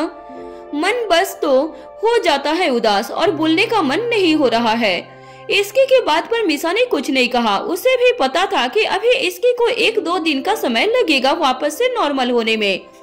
वहीं दूसरी तरफ कार्तिक अपने केबिन में बैठा हुआ था और अपना काम कर रहा था। उदय मलेशिया चले गए थे, जिस वजह से अभी कार्तिक के ऊपर ज्यादा काम था। कार्तिक का पूरा ध्यान अपने काम में था कि तभी उसका असिस्टेंट संजय केबिन में आया और कार्तिक से बोला, सर आपकी 2 मीटिंग्स हैं और शेड्यूल भी हैं। संजय के बात सुनकर कार्तिक ने उसकी तरफ देखा और कहा, 2 और मीटिंग्स हैं? आज के शेड्यूल में तो नहीं था। यस सर, एक्चुअली उसे उदय सर वो मीटिंग अटेंड करने वाले थे, बट अब नहीं है तो आपको ही उनकी जगह पर अटेंड करना होगा। संजय की बात सुनकर कार्तिक ने एक गहरी सांस ली और खुद में बोला, चाचू के जाने के बाद तो ऐसा लगता है कि दुनिया के सारे काम एक ही साथ आ जाते हैं। कार्तिक को खुद में बोलता हुआ देखकर संजय ने कहा, सर आपने कुछ कहा क्या? नहीं तो मैंने कहा कुछ कहा है। तुम जाओ और मीटिंग की तैयारी करो। जब मीटिंग का टाइम हो जाए तो मुझे बता देना। कार्तिक की बात सुनकर संजय केबिन से चला गया। संजय के जाने के बाद कार्तिक ने अपने टेबल पर रखे हुए फाइल को देखा। बहुत सारे फाइल उनके टेबल पर थे। वो सब देखकर कार्तिक समझ गया कि आज उसे देर तक काम करना होगा। कार्तिक ने पहले सोचा था कि वो जल्दी घर जाएंगे, लेकिन अब इतने सारे काम को देखकर वो जल्दी तो क्या, डेली वाले टाइम पर भी घर नहीं जा पाएगा। वहीं सिंघानिया हाउस में इसकी और मिसा सभी के साथ नीचे लिविंग हॉल में बैठे हुए थे और एक दूसरे से बातें भी कर रहे थे। इसकी ज्यादा कुछ नहीं बोल रही थी, वो खामोश ही थी, लेकिन सभी के साथ वो अच्छा फील कर रही थी। दादी जी हमेशा की तरह सभी बच्चों के बचपन की बातें बता रही थी, जिसे सुनकर सभी बहुत हंस रहे थे। रूही मिसा की तरफ देखकर बोली, वैसे मिसा शरारती थी, लेकिन सभी की मदद बहुत करती थी से क्या मतलब है दी? मैं अभी भी सबकी मदद करती हूँ। मिसा के बात सुनकर रूही ने उसके तरफ देखा और बोली, हाँ अभी भी करती है, लेकिन अब शरारतें थोड़ी कम हो गई है। रूही के बात सुनकर मिसा बोली, ओ तो आप चाहती हो कि मैं वापस से पहले की तरह शरारतें करूं? इतनी सी बात थी, आपको मुझे पहले बताना चाहिए था दी। बिल्कुल नहीं, मेरे बोलने का ये मतलब नहीं था कि तो वापस से वो सारी शरारतें करने लग जा। मैं तो इसलिए बोल रही थी क्योंकि अब तो समझदार हो गई है, रूही ने जल्दी से कहा। रूही को डर था कि मिसा ने एक बार फिर से पहले की तरह शरारतें शुरू कर दी तो उसका क्या होगा। मिसा मिहिर के बाद सबसे ज्यादा उसे ही परेशान किया करती थी। मिसा को रूही के बारे में अच्छे से पता था और वो बचपन से रूही को बहुत डराती थी। वो बातें याद करते हुए रूही बोली, मीसा अच्छे से जानती थी कि मुझे छिपकली से बहुत डर लगता है। उसके बाद भी एक बार मेरे बेड पर छिपकली रख दी थी। दी, वो नकली छिपकली थी। अब मुझे क्या पता था कि आपको नकली छिपकली से भी डर लगता है, मीसा ने हंसते हुए कहा। मीसा के बात सुनकर रूही बोली, बच्ची थी मैं, अचानक से बेड पर छिपकली आ जाएगी तो इस वजह से डर ही गई थी मैं। रूही और मीसा के बात सुनकर कोमल जी हंसते हुए बोली, हाँ, इतना डर गई थी कि चिल्लाते हुए रूम से भागकर लिविंग रूम में आ गई थी और उसके बाद रूम में जाने के लिए रेडी नहीं थी। कोमल जी की बात सुनकर सभी एक बार फिर से हंसने लगे। इसकी को भी इस बात पर हंसी आ गई थी। कल से लेकर अभी तक इसके बहुत देर के बाद हंसी थी। राजवीर जो अभी नीचे लिविंग हॉल में ही आ रहा था, उसने भी इसके को हंसते हुए देखा और राजवीर को एक सुकून मिला।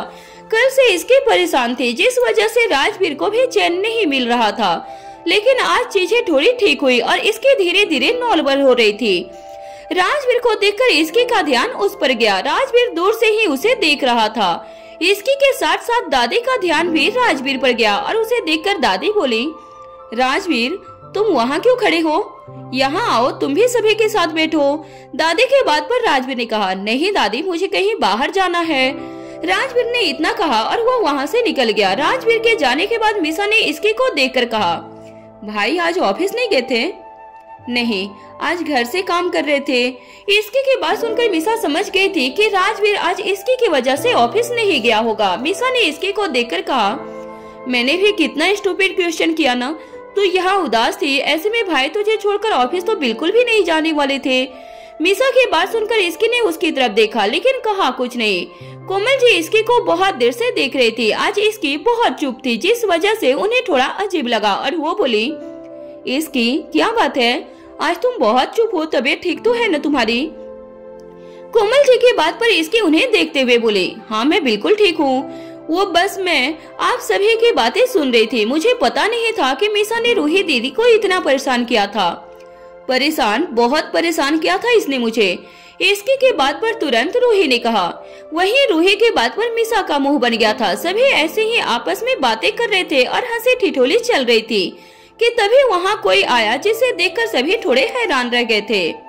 कोमल जी हैरानी के साथ बोली, मिहिर, तुम्हें तो ऑफिस में होना चाहिए था, फिर तुम यहाँ क्या कर रहे हो? मिहिर जो ऑफिस से जल्दी आ चुका था, या यूँ कहे कि ऑफिस जाने के कुछ ही घंटे के बाद आ गया था, उसके चेहरे से साफ नजर आ रहा था कि उसे घर वापस आकर कितना सुकून मिला है। मिहिर आराम से सोफे पर फैलते हुए बैठते हुए बोला, मॉम, मेरा ऑफिस में मन नहीं लग रहा था तो मैंने छुट्टी कर ली। और तुझे छुट्टी मिली कैसे?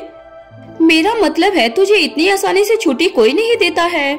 मीसा की बात सुनकर मिहिर बोला, मेरी छुट्टी हर बार भाई रिजेक्ट कर देते थे, लेकिन आज वो खुद ही ऑफिस नहीं गए तो मैंने जैसे तैसे भाई को मना ही लिया कि आज मुझे छुट्टी दे दे। ये सब बोलते हुए मिहिर के चेहरे पर एक जंग जीतने वाली मुस्कान थी। उसे देखकर लग रहा था जैसे उसे एक छुट्टी न मिली हो, बल्कि प्रमोशन मिल गया हो।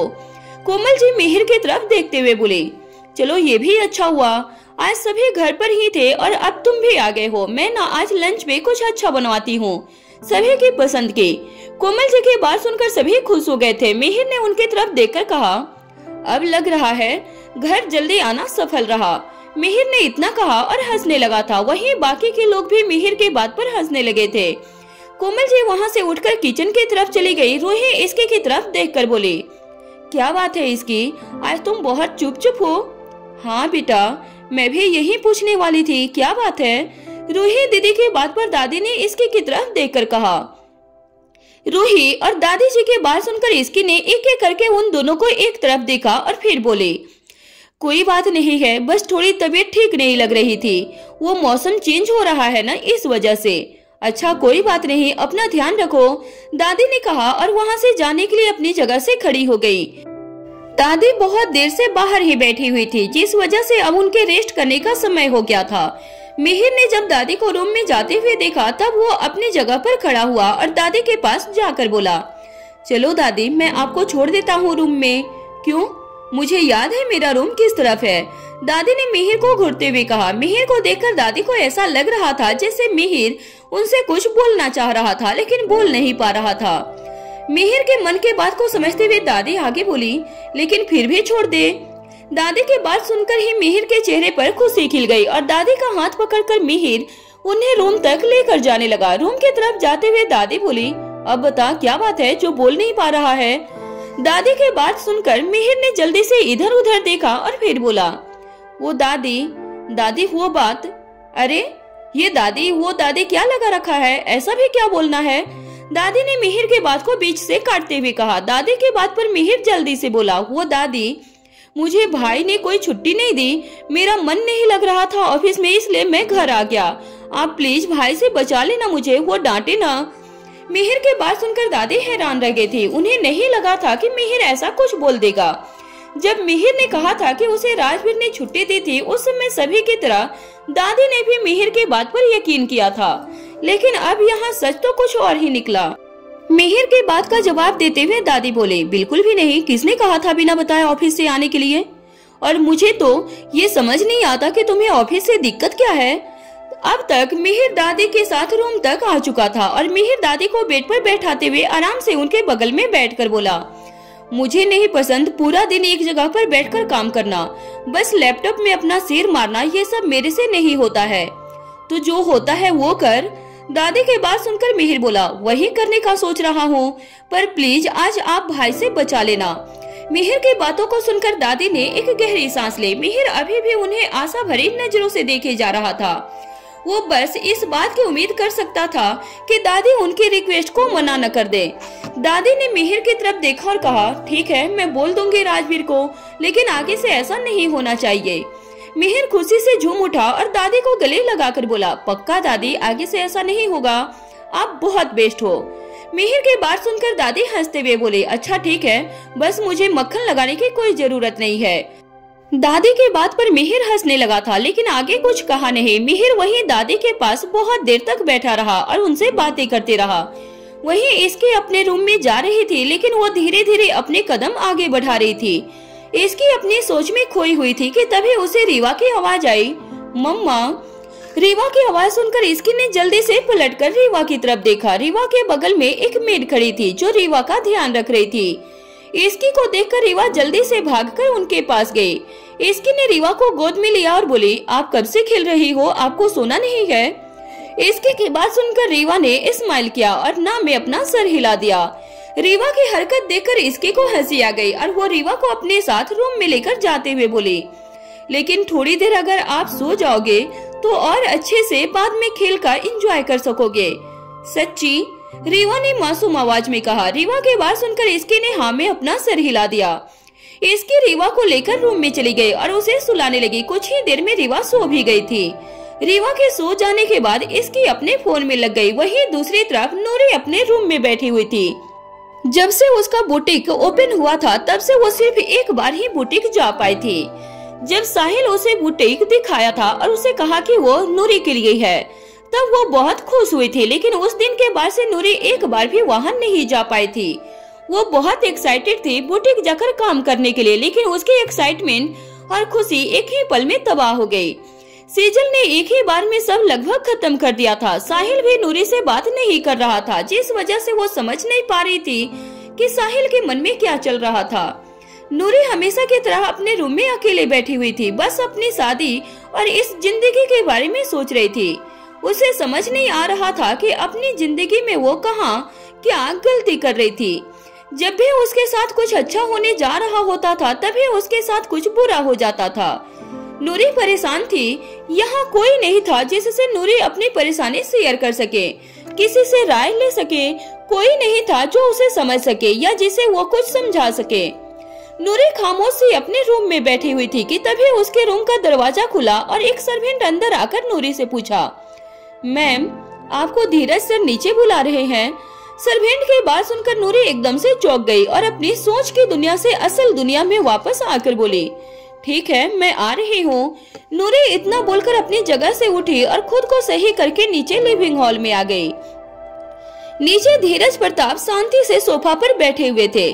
जैसे ही उनके कानों में किसी के कदमों की आवाज आई, वैसे ही उन्होंने अपना सिर ऊपर करके देखा। नूरी अब तक उनके पास आकर खड़ी हो गई थी। नूरी को देखकर धीरज बोले, नूरी, मैं चाहता हूँ कि जब तक सेजल ठीक न हो जाए तुम उसका ध्यान रखो। धीरज प्रताप के बात सुनकर नूरी हैरान रह गई। उसे समझ नहीं आ रहा था कि वो धीरज की बातों का क्या जवाब दे। सेजल को नूरी का उसके आसपास भी आना पसंद नहीं था। ऐसे में नूरी कैसे सेजल का ध्यान रख पाएगी? सेजल तो पहले से ही नूरी को बदनाम करने में लगी हुई थी। नूरी धीरज प्रताप को मना करना चाह रही थी, लेकिन उससे बोलने के लिए उसे कोई शब्द नहीं मिल रहे थे। नूरी की तरफ देखते हुए धीरज ने आगे कहा, मैं जानता हूँ कि सेजल को तुम ज्यादा पसंद नहीं, लेकिन तुम जब उसका ध्यान रखोगी तब क्या पता उसे तुम्हारी अच्छाई दिखे। धीरज प्रताप नूरी और सेजल को पास लाने की कोशिश में थे। वो चाह रहे थे कि सेजल नूरी को पसंद करने लगे और अपने ख्याल नूरी को लेकर बदल दे। वहीं धीरज की बात सुनकर नूरी ने ना चाहते हुए भी हाँ कर दी। नूरी मना करना चाह रही थी, लेकिन ना शब्द उसके मुंह से निकल ही नहीं रहा था। नूरी की बात पर धीरज बहुत खुश हुए और खुशी से बोले, मुझे तुमसे इसी बात की उम्मीद थी। सेजल थोड़ा कड़वा बोल देती है, लेकिन तुम उसकी बातों को दिल से मत लगाना। धीरज की बात पर नूरी ने हाँ में अपना सर हिला दिया। धीरज ने नूरी को जाने के लिए कहा। नूरी जैसे ही जाने वाली थी, वैसे ही धीरज उसे रोकते हुए बोले, अरे हाँ, एक बात बताना तो मैं भूल ही गया था। आज रात मैंने कार्तिक और रीत को बुलाया है डिनर पर, तो तुम दोनों देख लेना एक बार। धीरज की बात पर एक बार फिर से नूरी ने हाँ में अपना सर हिला दिया। कहीं न कहीं उसे ये जानकर खुशी भी हुई कि आज रीत और कार्तिक आने वाले थे। रीत से मिले भी नूरी को बहुत समय हो गया था और अभी जो भी हो रहा था नूरी के साथ, उस वजह से वो किसी से अच्छे से बात नहीं कर पा रही थी। रीत रात को आएगी तब नूरी उससे बात कर सकेगी। नूरी हॉल से निकलकर सीधे सेजल के रूम में चली गई। नूरी को अपने रूम में देखकर ही सेजल गुस्से में बोली, तुम यहाँ क्या कर रही हो? मैंने मना किया है कि मेरे कमरे में आने से, फिर क्यों आई हो यहाँ? सेजल बिना रुके एक के बाद एक सवालों की बौछार नूरी पर कर रही थी। वहीं नूरी ने सेजल की तरफ देखते हुए हिम्मत से कहा, नूरी ने इतना कहा ही था कि तभी पीछे से आते हुए धीरज प्रताप नूरी के बात को बीच में काटते हुए बोले, मैंने बोला नूरी को तुम्हारा ध्यान रखने के लिए, वो बस वही करने आई है और उसे करने दो। क्या? बिल्कुल भी नहीं। इसी लड़की की वजह से मेरी ये हालत है। मैं इसे अपने आसपास नहीं आने दूंगी। सेजल ने गुस्से में कहा। उसे नहीं पसंद कि नूरी उसके पास आए। वो नूरी को अपनी नजरों से दूर ही रखना चाह रही थी। वहीं सेजल की बात पर धीरज ने कहा, जो हो गया सो हो गया, मुझे विश्वास है नूरी पर। नूरी ने कुछ भी जानकर नहीं किया होगा। तुम उस बात को भूल जाओ और आगे के बारे में सोचो। नूरी यहाँ तुम्हारा ध्यान रखने आई है मेरे कहने पर, इसलिए तुम इसे कुछ मत बोलना। धीरज प्रताप की बात सुनकर सेजल ने आगे कुछ नहीं कहा और गुस्से का घूंट पी लिया था। नूरी को देख देख कर ही उसे गुस्सा आ रहा था, लेकिन धीरज के सामने वो कुछ नहीं बोल पा रही थी, जिस वजह से वो शांत हो गई थी। उसने नूरी को घूरते हुए बोला, मुझे कॉफी पीनी है, जाओ मेरे लिए कॉफी लेकर आओ। सेजल की बात सुनकर नूरी ने हाँ में सिर हिलाया और किचन में कॉफी लेने चली गई थी। नूरी ने ध्यान से सेजल के लिए कॉफी बनाई और लेकर गई, लेकिन सेजल को वो कॉफी पसंद नहीं आई थी। सेजल ने नूरी को दोबारा से कॉफी बनाने के लिए कहा और ऐसे ही पूरा समय कुछ न कुछ नूरी से करवा ही रही थी। सेजल असल में नूरी को परेशान करना चाह रही थी और वो कर भी रही थी। सिंघानिया हाउस में दोपहर से शाम हो चली थी। राजवीर कुछ दिन पहले ही घर वापस आ गया था और अपने स्टडी रूम में बैठकर ऑफिस का बाकी का काम कर रहा था। इसकी राजवीर के पास आई और उसे काम करता हुआ देखकर बोले, राजवीर, अभी कुछ देर पहले ही तो आप आए थे और आते ही दोबारा से काम में लग गए हो। इसके की बात सुनकर राजवीर ने काम करते हुए ही कहा, बस थोड़ी देर और काम करना है, उसके बाद नहीं करूँगा। राजवीर की बात सुनकर इसकी ने एक गहरी सांस लिया। राजवीर हमेशा यही बोलता था कि उसे थोड़ा सा काम है, लेकिन वो थोड़ा काम कभी नहीं होता था। राजवीर का पूरा ध्यान अपने काम में था, जिस वजह से इसकी ने उसे ज्यादा डिस्टर्ब नहीं किया और एक बुक लेकर पढ़ने लगी थी। ऐसा बहुत कम ही होता था जब इसकी कोई बुक पढ़ा करती थी, लेकिन जब वो पढ़ने बैठती थी तो वो काफी सीरियस रहती थी। इसकी खुद को नॉर्मल कर रही थी, जिस वजह से वो अपना ध्यान इधर उधर भटका रही थी, जिससे उसे मिस राचेल की याद न आए। राजवीर कुछ देर तक इसकी को ध्यान से देखा और उसके बाद अपनी जगह से उठकर इसकी के पास गया और बोला, क्या पढ़ रही हो? राजवीर की आवाज सुनकर इसकी ने उसकी तरफ देखा और फिर बुक रखते हुए बोली, ऐसे ही पढ़ रही थी, आपका काम हो गया क्या? इसकी के सवाल को सुनकर राजवीर ने हाँ में अपना सर हिला दिया। बाहर चले कहीं घूमने के लिए? बाहर? लेकिन कहाँ? मेरा मन नहीं है आज कहीं भी जाने का। ये पहली बार हुआ जब इसकी ने राजवीर को घूमने से मना किया हो, वरना पहले हमेशा इसकी ही राजवीर के पीछे रहती थी। राजवीर कहीं न कहीं समझ रहा था कि इसकी ने ऐसा क्यों कहा था। राजवीर ने इसकी से दोबारा चलने के लिए नहीं कहा। राजवीर इसकी को टाइम देना चाहता था। इसकी के बात पर राजवीर बोला, ठीक है इसकी, तुम्हें बाहर नहीं जाना तो मत जाओ, लेकिन हम साथ मूवी तो देख सकते हैं। राजवीर की बात सुनकर इसकी ने स्माइल करते हुए हाँ में अपना सर हिला दिया। राजवीर इसकी के साथ रूम में गया और टीवी पर मूवी लगा दी। राजवीर ने कॉमेडी मूवी लगाई थी क्योंकि इसकी को कॉमेडी ही सबसे ज्यादा पसंद थी। वो चाहता था कि अभी किसी भी बहाने बस इसकी के होठों पर मुस्कान आ जाए। राजवीर इसकी के साथ बैठकर मूवी देखने लगा। जब कॉमेडी सीन आ रहे थे तब इसकी जोर से हंस रही थी। मूवी देखते हुए इसकी सब कुछ भूलकर वही पुरानी इसकी की तरह हो गई थी। मूवी में आगे क्या होने वाला था वो पहले ही बताती जा रही थी। वही राजवीर का ध्यान मूवी से ज्यादा इसकी के ऊपर था। वो ध्यान से इसकी को देखे जा रहा था। उसके हंसते हुए चेहरे को देखकर राजवीर के चेहरे पर भी मुस्कान खिल गई थी। कुछ ही घंटे में मूवी खत्म हुई। इसकी ने राजवीर की तरफ देखकर कहा, ये सब आपने जानकर किया ना, जिससे मैं नॉर्मल हो सकूं? इसकी के सवाल को सुनकर राजवीर बोला, करेक्ट, और अब देखो तुम पहले जैसे कितनी अच्छी लग रही हो। आज इस पूरे घर में सिर्फ तुम्हारे आवाज की कमी थी, क्योंकि तुम आज कुछ ज्यादा ही बोल ही नहीं पा रही थी, जिस वजह से सब अधूरा अधूरा सा लग रहा था। राजवीर की बात सुनकर इसकी के चेहरे पर स्माइल आ गई। इसकी ने कुछ देर तक राजवीर से बात की और उसके बाद कुछ देर शांत रहने के बाद बोली, मैं रीवा को लेकर आती हूँ। इसकी की बात पर राजवीर ने हाँ में अपना सर हिला दिया। इसकी वहाँ से उठकर रीवा को लेने के लिए चली गई थी। इसकी के जाने के बाद राजवीर ने टीवी बंद किया और अपने फोन में मेल्स चेक करने लगा।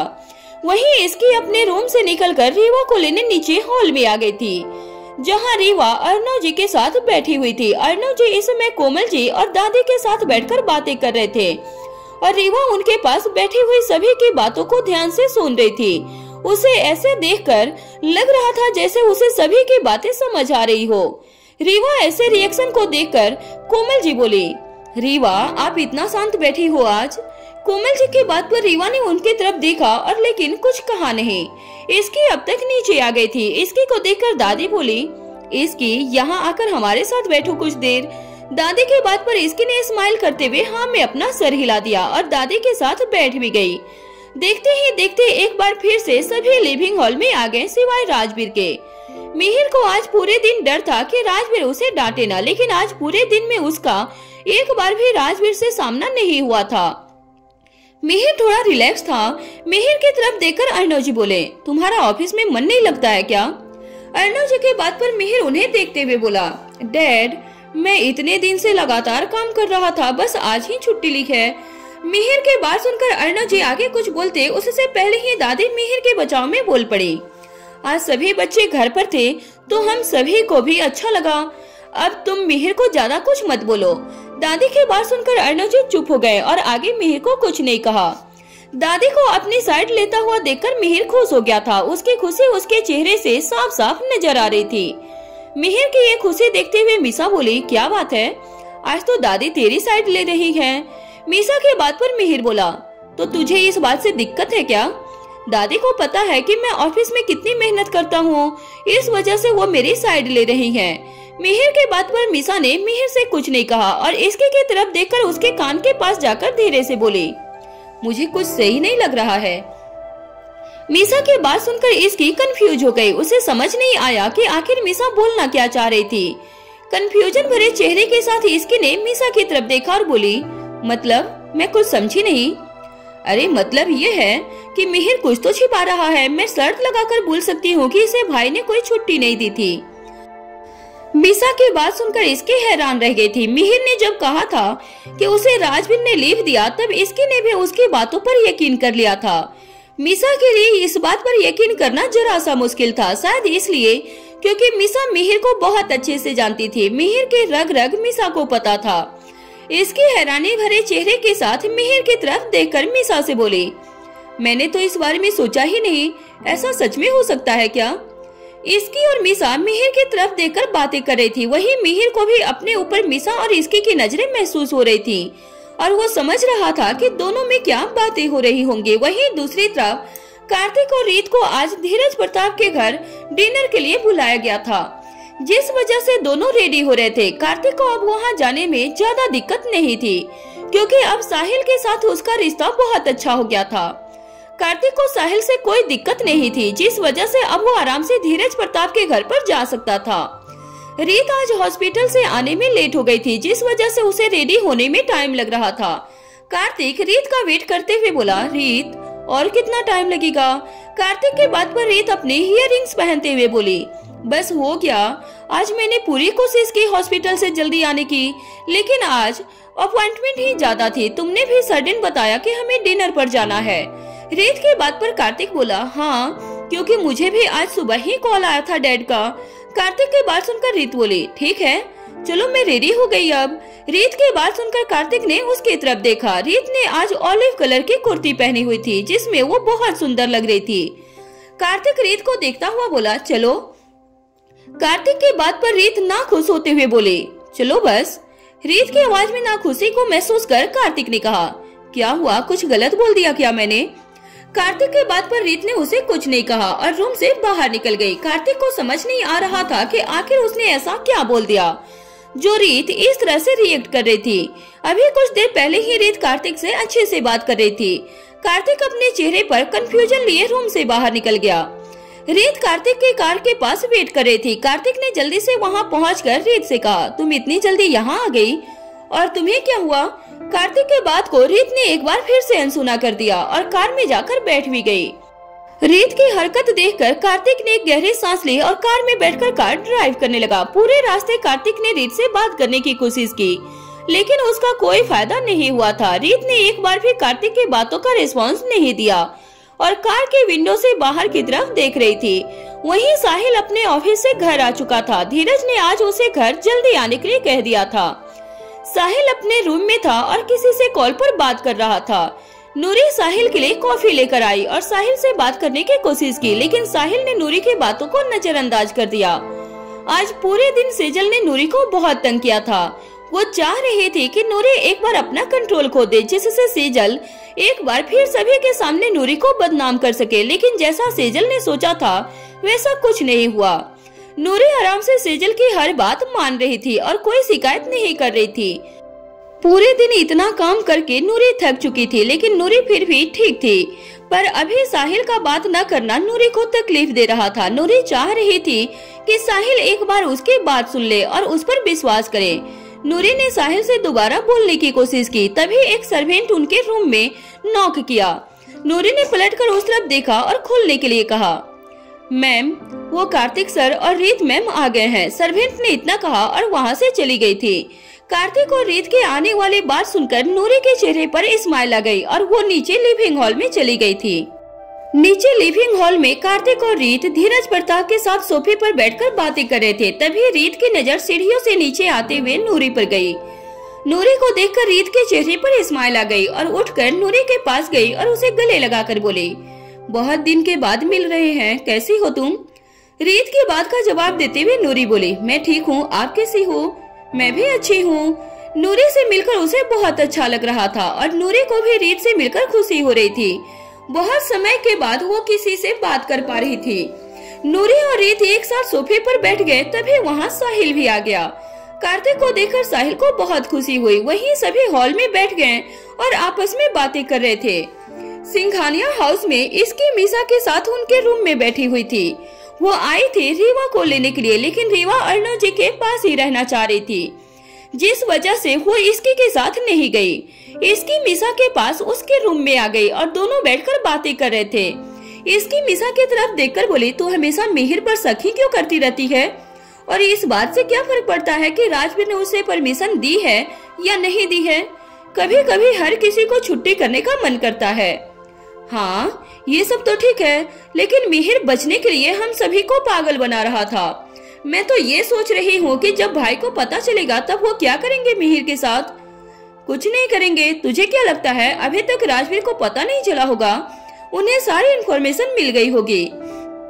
इसकी की बात मीसा को सही लग रही थी। मिहिर के ऑफिस से बाहर निकलते हुए राजवीर को इस बारे में पता चल गया होगा। इसकी की बात पर मीसा बोली, तू सही बोल रही है, भाई को तो पहले से ही पता होगा, लेकिन फिर भी उन्होंने मिहिर को कुछ नहीं कहा। मीसा के बात का जवाब देते हुए इसकी बोली, हर बार इतना स्ट्रिक्ट होना सही नहीं है, इस बात को राजवीर भी जानते हैं। अब तो ये बातें छोड़। इसकी के बात सुनकर मीसा ने मिहिर की बात छोड़ दी थी। मीसा को ये देखकर अच्छा लग रहा था कि इसकी फिर से नॉर्मल हो रही थी। कल तक इसकी उदास थी और सुबह भी ज्यादा बोल नहीं रही थी, लेकिन इस समय इसकी काफी हद तक सही हो गई और अच्छे से बातें भी कर रही थी। इसको को फिर से नॉर्मल होकर बातें करता हुआ देखकर मीसा बोली, तू बोलते हुए ही अच्छी लगती है, उदास बिल्कुल भी अच्छी नहीं लगती। कोई जानकर उदास या दुखी थोड़ी ना होता है, इसकी ने कहा और एक बार फिर से वो थोड़ी सी शांत हो गई। शायद उसे दोबारा से सभी बातें याद आ गई थी। इसकी को एक बार फिर से शांत देखकर मीसा बोली, अरे यार, अभी तो तू अच्छे से बात कर रही थी और अब दोबारा से ऐसे सैड हो रही है। बस कर, अब जो होना था वो हो चुका है। मीसा की बात सुनकर इसकी हल्के से हंसते हुए बोली, तू ही तो सब याद दिलाने लगी, मुझे अब बात ही नहीं करनी है इस बारे में। जितनी बात करूंगी उतनी बार उनकी याद आएगी। इसकी के बात को अच्छे से समझ रही थी, इसलिए उसने टॉपिक को चेंज करते हुए कहा, अच्छा ठीक है, तू मुझे ये बता कि कल घूमने चलेगी। मीसा की बात पर इसकी ने उसे घूर कर देखा और बोली, तेरे पास आजकल ऑफिस में काम नहीं रहता है क्या? आज भी कॉल करके तूने यही पूछा कि घूमने चलते हैं और कल के लिए भी यही बोल रही है। अरे काम कम रहता है तो मैं ऑफिस में खाली बैठे बैठे बोर हो जाती हूँ। मीसा की बातों को इसकी मना करते हुए बोली, तेरे को काम नहीं होगा, लेकिन मेरे पास काम रहता है। मुझे कब क्लास जाना होता है तो मैं नहीं जा सकती तेरे साथ। इसकी के बात सुनकर मीसा ने एक गहरी सांस लेकर बोली, चल ठीक है, अब तू नहीं जाएगी घूमने तो मैं अकेले जाकर क्या करूँगी, मैं भी ऑफिस ही चली जाऊंगी। मीसा की बात सुनकर इसकी को हंसी आ गई और वो हंसते हुए बोली, फिर कभी चलेंगे घूमने, अभी मैं जा रही हूँ, रेवा को सुलाना है, वो खेलती रह जाएगी। इसकी ने इतना कहा और वहाँ से चली गई थी।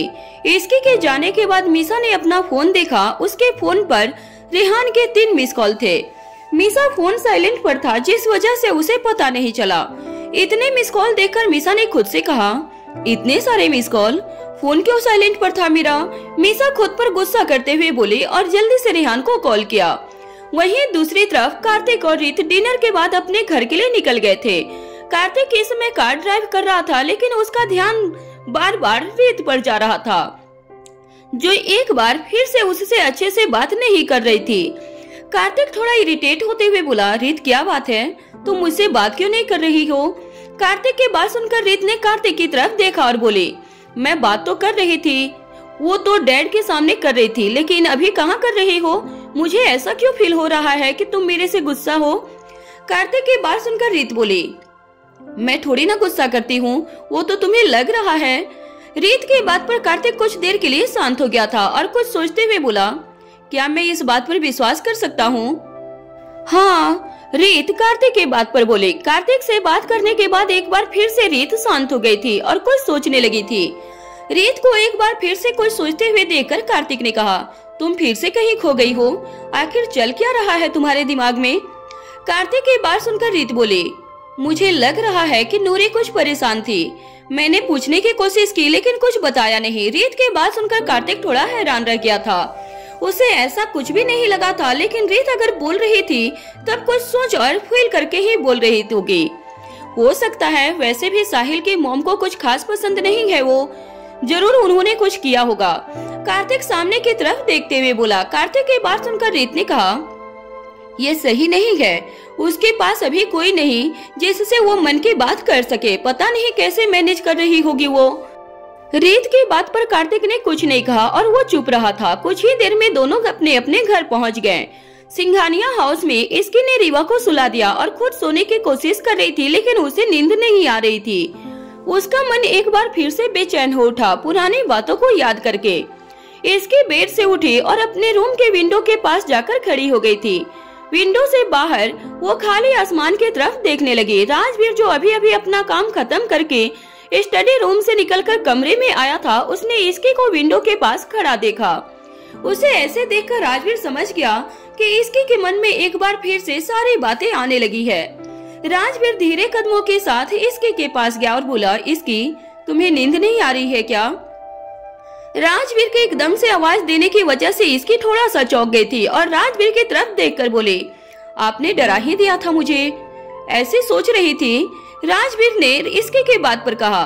राजवीर के बात सुनकर इसकी बोली, कुछ नहीं, बस ऐसे ही कुछ पुरानी बातें याद आने लगी है। ठीक है, तो अब उन पुरानी बातों को याद करना बंद करो और सो जाओ, कल ऑफिस भी जाना है जिसके लिए तुम्हें सुबह जल्दी उठना होगा। राजवीर के बात पर इसकी बोली, हाँ मुझे पता है और मैंने अपने फोन में अलार्म भी लगा दिया है, इसलिए आप चिंता मत करिए। रियली? अलार्म लगा दिया है? लेकिन तुम अलार्म से कब उठी हो?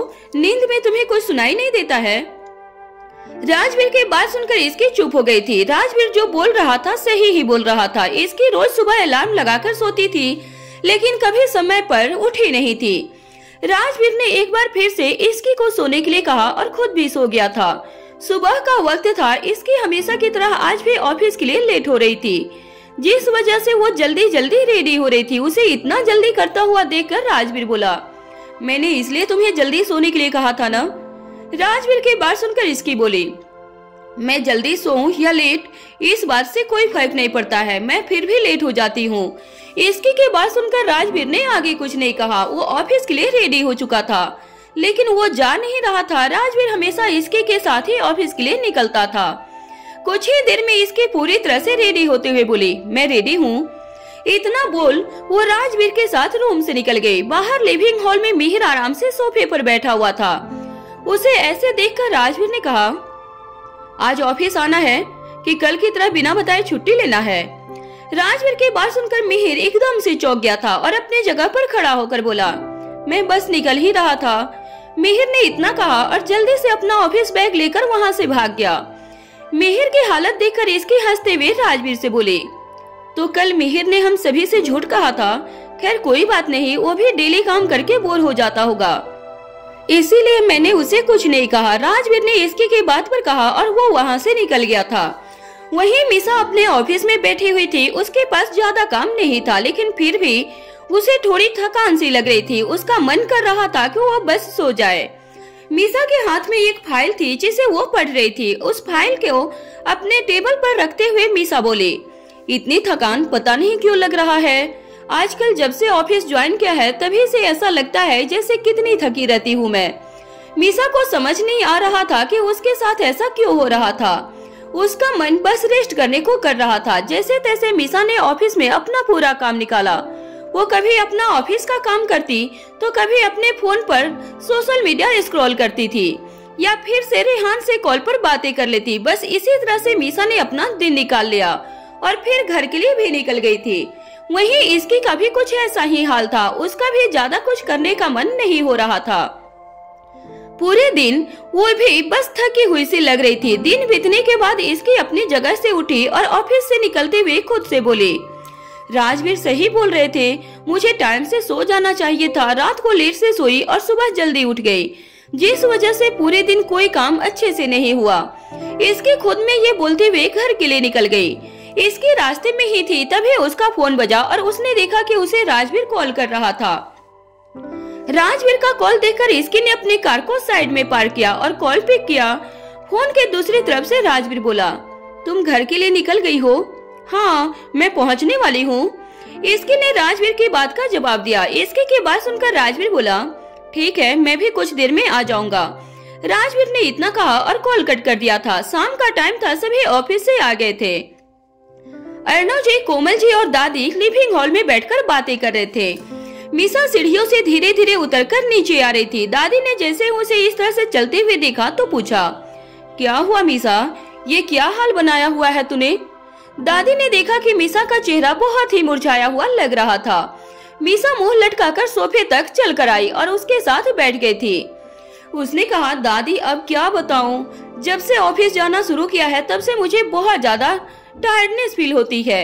इतना बर्थडे पेन हो रहा है कि क्या बताऊं। अरे अभी तो तुम बच्चे हो, इस उम्र में तो हम सब इस बात के बारे में जानते भी रहे थे। अच्छा खाते थे, एक्सरसाइज करते थे, एक्टिव रहते थे और टाइम पर सोते भी थे। मुझे तो आज भी थकान नहीं होती है मिसा, लेकिन तुम लोगों को कुछ ना कुछ होता ही रहता है। परसों इसकी कुछ कह रही थी कि उसके पैरों में दर्द हो रहा है। कल मिहिर कह रहा था कि उसके घुटने दर्द हो रहे हैं। दादी, आपका टाइम और था और अब हमारा टाइम और है। आपके टाइम सोशल मीडिया नहीं था, इसलिए आप लोग फ्री रहते थे, लेकिन अब बहुत कुछ चेंज हो गया है। दादी, हमारे कॉलेज में तो सब कहते थे 30 इज द न्यू 50। एक तो इस जनरेशन की ये सबसे बड़ी प्रॉब्लम है कि अपने आलस को जस्टिफाई करते हैं। 30 शुड बी ऑलवेज 30। अर्णव जी ने कहा। अर्णव जी को लग रहा था कि मीसा सिर्फ एक्सक्यूज दे रही थी। डैड, मैं जस्टिफाई नहीं कर रही हूँ, लेकिन बता रही हूँ कि आजकल ऐसा हो रहा है। तो बेटा, योगा और एक्सरसाइज किया करो। योगा के तो बहुत ज्यादा बेनिफिट्स हैं। माइंड, बॉडी, सोल तीनों को रिलैक्स कर देता है। कोमल जी ने मीसा से कहा। मॉम, टाइम कहाँ है इन सब का? ये जो पूरे दिन मोबाइल में लगे रहते हो, उसका टाइम मिनिमाइज कर दोगे तो हर चीज का टाइम मिल जाएगा। मैं तो जब भी तुझे देखता हूँ, कभी मोबाइल में तो कभी लैपटॉप में, पूरा दिन यही सब करते रहते हो सब। अर्णव जी ने मीसा को समझाया। डैड, शायद अब आप भूल रहे हो कि मैं ऑफिस भी जाती हूँ, वो भी आपके साथ ही। अब तो मुझे टाइम ही कहाँ मिलता है डैड। मीसा की बात पे दादी ने कहा। अर्णव, ये तो मीसा ठीक कह रही है। जब से ऑफिस जाने लगी है तब से इसके पास टाइम नहीं है। अर्णव जी ने कहा, ये सब तो बहाने हैं माँ। घर के सभी बच्चे बिल्कुल भी फिजिकल एक्टिव नहीं रहते हैं, इसलिए ना तो बॉडी में स्टेमिना है और ना ही स्ट्रेंथ है। कुछ खाने के लिए दो तो मुंह बना लेते हैं। डैड, ये आप कैसे कह रहे हो कि मेहनत नहीं कर रही हूँ? इतनी मेहनत तो कर रही हूँ। बेटा, मेंटल वर्क और फिजिकल वर्क में डिफरेंस होता है। तुम आजकल के बच्चे तो सोते सोते थक जाते हो। मीसा को सभी समझा रहे थे, तभी इसकी और मिहिर भी वहाँ आ गए। इसकी ने कहा, क्या बातें हो रही है दादी? मिहिर और इसकी भी सोफे पर बैठ गए थे। मीसा ने जैसे ही इन दोनों को देखा तो कहा, फाइनली ये दोनों आ गए। अच्छा है, थोड़ा डांट तो इन्हें भी सुननी चाहिए, मैं क्यों अकेली फंसूं? दादी ने इसकी से कहा। तुम तीनों के बारे में बात हो रही है। मिहिर को लगा कि उन सबकी तारीफ हो रही होगी। उसने बिना बात जाने कहा, हाँ दादी, अब बाकी का तो नहीं पता, लेकिन मैं तो हूँ ही इतना स्मार्ट कि मेरी तारीफ किए बिना कोई रह ही नहीं सकता है। ये सुनते ही इसकी और मीसा को हंसी आ गई थी। कोमल जी ने मिहिर का कान पकड़कर कहा, हाँ, सबसे ज्यादा इनएक्टिव तो तू ही है घर में। ना तो अपना रूम ठीक रखता है और ना ही कोई काम टाइम पर करता है। हर चीज के लिए मुझे ही पीछे पड़ना पड़ता है। मुझे तो यकीन ही नहीं कि तू अमेरिका में मैनेज कैसे करता था। अर्णव जी ने कहा, ये क्या मैनेज करता था? आरव और नीलम देखते थे इसे। तो ये सब सुनकर मिहिर का चेहरा तो बिल्कुल उदास हो गया था। वो समझ गया था कि उसने किसी गलत डिस्कशन में बिना बात सुने पार्टिसिपेट कर लिया था। वहीं मीसा को तो बहुत मजा आ रहा था, क्योंकि डांट उसको पड़नी शुरू हो गई थी। लेकिन अब टारगेट मिहिर बन गया था। अब यूं मेरे बच्चे के पीछे ना पड़ो सबके सब, दादी ने प्यार से कहा। मिहिर उठा और जाकर दादी के पास बैठ गया था। उसने अपना सिर दादी के गोदी में रख लिया था। मिहिर ने दादी से कहा, दादी, सिर्फ आप ही मुझे प्यार करते हो। तभी राजवीर रीवा को लेकर वहाँ से गार्डन की तरफ जा रहा था। रीवा ने जैसे ही कोमल जी को देखा तो वो राजवीर से उतरने की जिद करने लगी। उसने कहा, दादी जाना, दादी जाना। राजवीर ने रीवा को नीचे उतारा और वो धीरे धीरे कोमल जी के गोद में आकर बैठ गई।